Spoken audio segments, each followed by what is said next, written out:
নমস্কার, আমি রাজীব চক্রবর্তী। আপনারা দেখছেন আপনাদের চ্যানেল অ্যাস্ট্রো রাজীব। মাসিক রাশিফল ফেব্রুয়ারি ২০২৬ কেমন যেতে পারে সেই নিয়ে থাকছে আলোচনা। মহাকালপুরুষের প্রথম ঘর মেষ। সেই মেষ রাশি বা মেষ লগ্নের জাতক জাতিকারা ফেব্রুয়ারি ২০২৬ কেমন ফল পেতে পারেন সেই নিয়ে থাকছে আগাম আভাস। ফোন নাম্বার, হোয়াটসঅ্যাপ নাম্বার থাকলেও চাইলে যোগাযোগ রাখতে পারেন। আর সঙ্গে তো থাকতে হবে, তাই না? দেখুন, ফেব্রুয়ারি মাস মোটামুটি ২৩ তারিখ পর্যন্ত রাশি অধিপতি তথা লগ্নাধিপতি মঙ্গল তিনি কিন্তু তুঙ্গস্থ হয়ে অতিচার গতিতে অবস্থান করছেন মকর রাশিতে। স্বাস্থ্য মোটামুটি কিন্তু শুভ আশা করা যেতেই পারে। উৎসাহ, উদ্যম এগুলো বাড়বে। মা বাবার স্বাস্থ্য মোটামুটি বলছে, খুব ভালো বলতে পারছি না। মাঝে মাঝে হয়তো তারা কোনো ক্ষেত্রে একটু ভুগবেন। সন্তানের ক্ষেত্রে শারীরিক দিক থেকেও বলবো, মানসিক দিকে একটু নজর দেওয়ার প্রয়োজন থাকছে। সংক্রমণ জাতীয় কোনো রোগ ব্যাধি এসব থেকে একটু সাবধানে রাখার প্রয়োজন থাকছে। এবং মাসের ২৩ তারিখের পরে গিয়ে একটু তাদেরকে আগুন, বিদ্যুৎ, প্রদাহী তরল এবং অতি অবশ্যই যানবাহন ক্ষেত্রে একটু সাবধানতার দিকে নজর দেওয়ার প্রয়োজন থাকবে। সেম জিনিস কিন্তু মকর রাশি, মকর লগ্ন যাদের, তাদের ক্ষেত্রেও বলবো ২৩ তারিখের পর থেকে একটু সাবধানে চলাফেরা করতে হবে, গতি নিয়ন্ত্রণ করতে হবে। মোট কথা, এরপরে মানে ২৩ তারিখের পরে মঙ্গল রাশি তথা লগ্নাধিপতি তিনি চলে যাবেন কুম্ভে এবং সেখানে কিন্তু রাহু যুক্ত হয়ে পড়ছেন। এই মঙ্গল রাহু যোগটি কিন্তু খুব শুভকর যোগ নয়।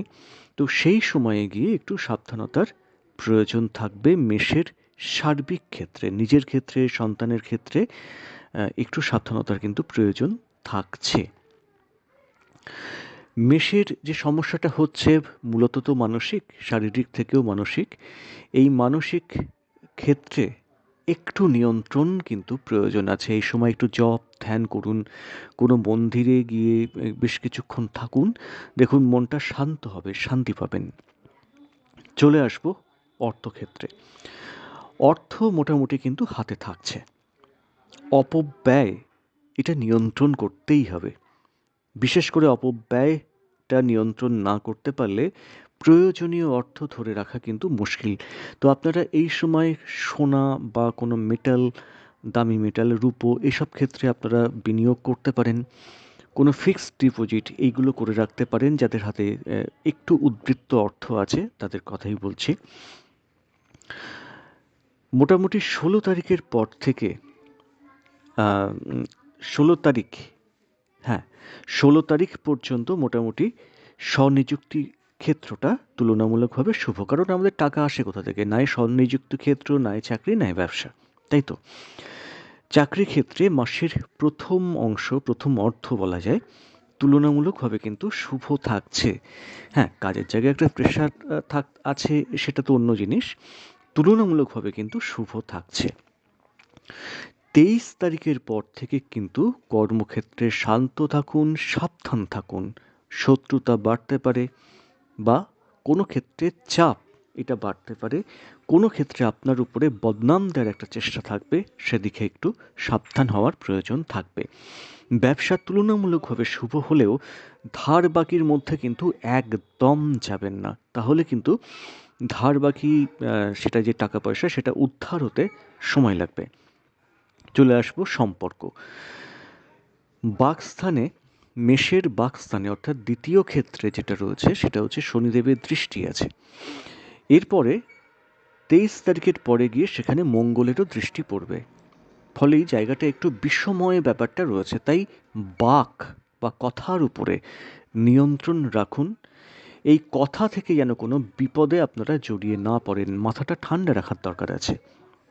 কারণ লগ্নপতি তিনি রাহু যুক্ত হয়ে পড়ছেন, তার দৃষ্টি গিয়ে পড়ছে মঙ্গল এবং রাহু মিলিত যে ক্ষেত্র, তার একটা দৃষ্টি থাকছে, মঙ্গলের দৃষ্টি এবং শনির দৃষ্টি থাকছে বাকস্থানে। সব কিছু মিলিয়ে মিশিয়ে কিন্তু সময়টা একটু ক্রিটিক্যাল, অন্তত কথাবার্তার ক্ষেত্রে। এই সময় একটু গালে কামড় খেতে পারেন, তো এই ব্যাপারটা খাওয়া দাওয়ার সময় একটু সাবধানে খাওয়া দাওয়া করবেন। দাম্পত্য ক্ষেত্র, সম্পর্কর ক্ষেত্রে দাম্পত্য ক্ষেত্র মোটামুটি একরকম গতানুগতিকই বলা যাচ্ছে।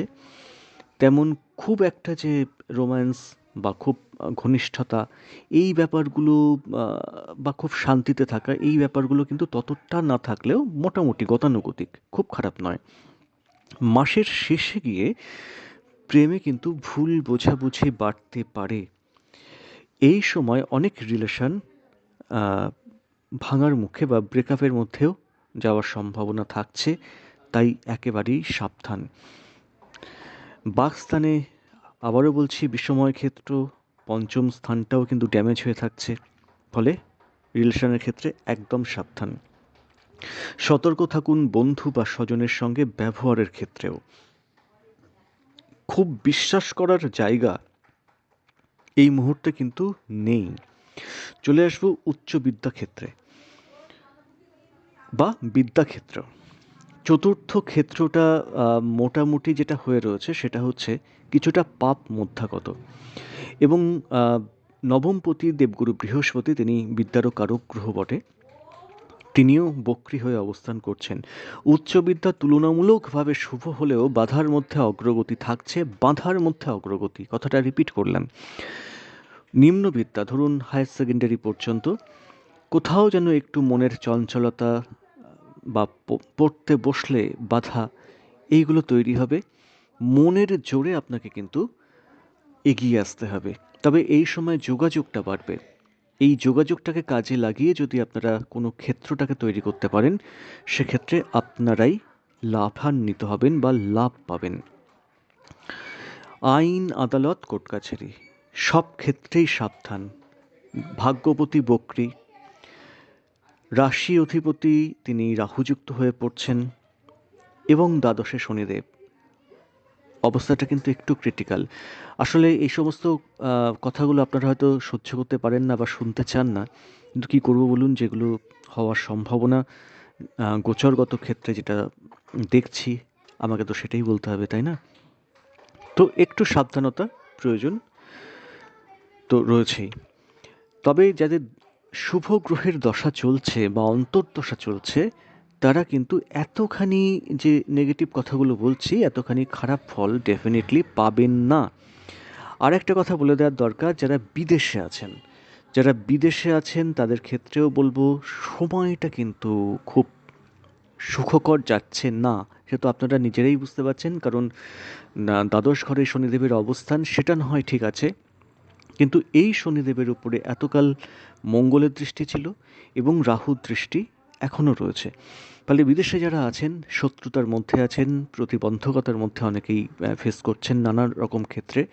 সময়টাকে একটু কাটিয়ে নেওয়ার প্রয়োজন আছে। আর যেহেতু রাশি তথা লগ্নাধিপতি তিনি রাহুযুক্ত হয়ে পড়ছেন, সময়টা কিন্তু আরেকটু ক্রিটিক্যাল হয়ে গেল। জায়গাটা যদিও একাদশ, আই লাভ সাফল্যের ক্ষেত্র, তবু যেহেতু রাহুযোগ হয়ে যাচ্ছে, সেহেতু ফেব্রুয়ারির শেষের দিকে 23 তারিখের পর থেকে আরেকটু সাবধানতা অবলম্বন করতে হবে। তো মোটামুটি একটা ধারণা দেওয়া গেল। কেমন লাগলো জানাবেন। আজ এ পর্যন্তই। নমস্কার।